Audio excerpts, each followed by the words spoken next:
I didn't think I wanted to do this, but I decided to give the skip step a try in my release. I didn't want to use the skip step because I was afraid it would mess up my one-handed game. But after a miserable week 4 of my senior league where I shot a whopping 463, I had to do something different. So I decided to stay after the league and try the skip step. The only other time that I ever practiced this was in my living room.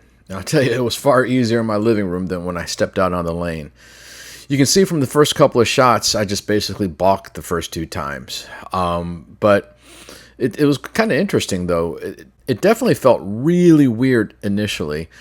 But once I started doing it, I won't say that I'm good at it, but I started to get the hang of it a little bit, to the point where I didn't feel like I was going to fall down at least. So the kind of the analogy that I use is it's like teaching someone, or if you can remember way back when and learning how to ride a bike, it felt almost impossible at first. But once you got on the bike and it started going forward and you're like, okay, maybe I can do this. And then, so that's kind of where I feel right now, still a little bit wobbly without the training wheels, the regular one-handed approach, but I think it's definitely encouraged by it. It felt better. I was able to project the ball out further right. And then something I don't quite understand is, when I got it out right, and if I didn't get it out right, it didn't just, react so harshly once it exited the oil and got to the dry. Okay, keyboard coaches, take a look at my slow motion skip step. My thought is, when it comes time for the skip step, let's just keep that left foot in front of the right foot. That way, at least that's what I'm thinking about. Tell me what you think. What am I doing right? What am I doing wrong? Let me know in the comments, please. I've gotten a lot of good advice since I started this journey from folks online, and I so much appreciate it because it's definitely a huge learning process for me. So if anyone's willing to give advice, here's a side-by-side on my before and after with the skip step. I think I'm in better position now with the skip step going to the foul line. But that's coming from a rank amateur two-hander, so what do I know? And for me to go from shooting a 463 in my senior league to be able to go and implement the skip step in a 3-game practice session and shoot 222, 222, and 180, I would never have thought that been possible.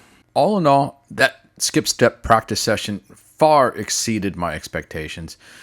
Really encouraging, and I can't wait to get back out on lanes to try it again. I doubt that this will be the last missing piece to make me an elite two-handed bowler. I don't have any dreams about that, but hopefully it's a positive step forward and it'll help me my journey.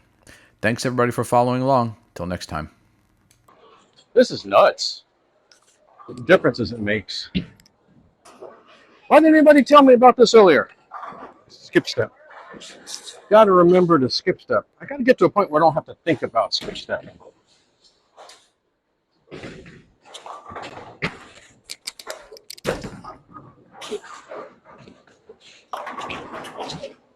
That's all right. That's all right. I skip step.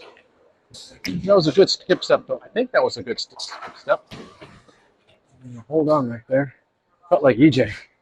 Felt like EJ this past weekend. Now I'm going to skip step and attack the line.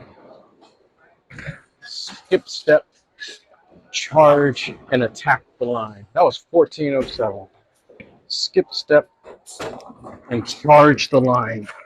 I know I'm not going to fall. At least I don't think I'm going to fall. Skip step and attack the line.